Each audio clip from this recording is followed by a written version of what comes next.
ہمارے ایک بہت ہی پیارے دوست ہیں سبحان راجپوت، تو ان کے چھوٹے بھائی کو بہت زیادہ شعر و شاعری سے شغف ہے. نئے بچے ہیں، ادب کی طرف آ رہے ہیں، تو وہ ایک انتخاب پڑھنا چاہ رہے ہیں. تو یہی چراغ جلیں گے تو روشنی ہوگی.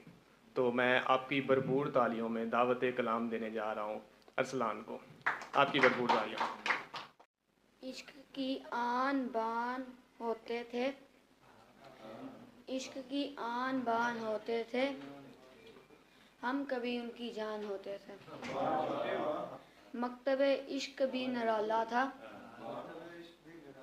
مکتب عشق بھی نرالا تھا، روز ہی امتحان ہوتے تھے.